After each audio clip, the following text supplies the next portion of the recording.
ദിവസം അങ്ങനെ ഞങ്ങളും ട്രെൻഡിങ് ഷവർമ ഉണ്ടാക്കാൻ റെഡിയാക്കി. പക്ഷെ ഞങ്ങൾ ഫുള്ള് കോപ്പി അടിയല്ല കേട്ടോ. കുറച്ച് മാറ്റങ്ങളൊക്കെ വരുത്തി. ചിക്കനകത്ത് മഞ്ഞളും ഉപ്പും കുരുമുളകും ചേർത്തതിന് ശേഷമാണ് വേവിച്ചത്. അതുകൂടാതെ വറ്റൽമുളകും മയോണൈസിന് വേണ്ടിയിട്ട് വറ്റൽമുളകും വെളുത്തുള്ളിയും മുട്ടയും കൂടെ പുഴുങ്ങിയെടുത്തു.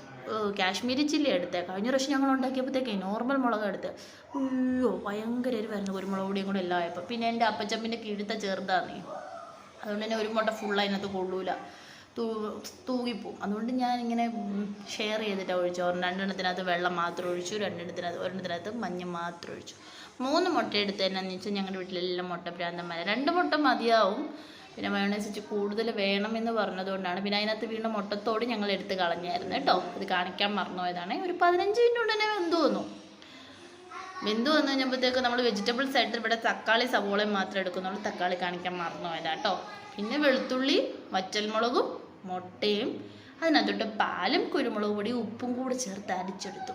നല്ല ഹെൽത്തി ആയിട്ടുള്ള മയോണൈസ്. കാരണം അതൊരു തുള്ളി പോലും എണ്ണ ചേർത്തിട്ടില്ല. അപ്പം എന്താ പറഞ്ഞാൽ നമുക്ക് ഡയറ്റ് നോക്കുന്ന ആൾക്കാർക്കും എല്ലാം ഉപയോഗിക്കാൻ പറ്റുന്നൊരു മയോണൈസാണ്. നല്ല ടേസ്റ്റി ആയിരുന്നു കേട്ടോ. സാധാ മയോണൈസിന് തന്നെ ടേസ്റ്റും ഉണ്ടായിരുന്നു. ഒരു പതിയൊക്കെ ഓക്കെയാണ്. പിന്നെ ചില കുറവുകളാണല്ലോ. പിന്നെ ചിക്കൻ ഇവിടെ അടി ഉണ്ടാവാതിരിക്കാൻ വേണ്ടിയിട്ട് മാത്രമാണ്. എന്തിനാണ് നമ്മൾ വെറുതെ പ്രശ്നങ്ങളൊക്കെ ഉണ്ടാക്കുന്നത്? അല്ല തന്നെ പപ്പടത്തിൻ്റെയൊക്കെ വീട്ടിൽ അടി ഉണ്ടാവുമോ? ഇനിയിപ്പോൾ ഷവർമ്മയുടെ വീട്ടിലൂടെ ഒരു അടി ഉണ്ടാവാൻ പറ്റൂലാന്നേ. അതുകൊണ്ട് നമ്മൾ പിന്നെ ചിക്കൻ പൊടിച്ചെടുത്തു, മയോണൈസും ചേർത്ത് ആഡ് ചെയ്ത് നല്ല അടിപൊളി ചപ്പാത്തിക്കകത്തോട്ട് തേച്ച് മക്കൾക്ക് കൊടുത്തു. മക്കൾക്ക് എല്ലാവർക്കും അടിപൊളിയായിട്ട് ഇഷ്ടപ്പെട്ടു. അപ്പോൾ എല്ലാവരും ട്രൈ ചെയ്ത് നോക്കാം. അപ്പോൾ ഇന്നത്തേക്ക് ഇത്രയേ ഉള്ളൂ. ബൈ.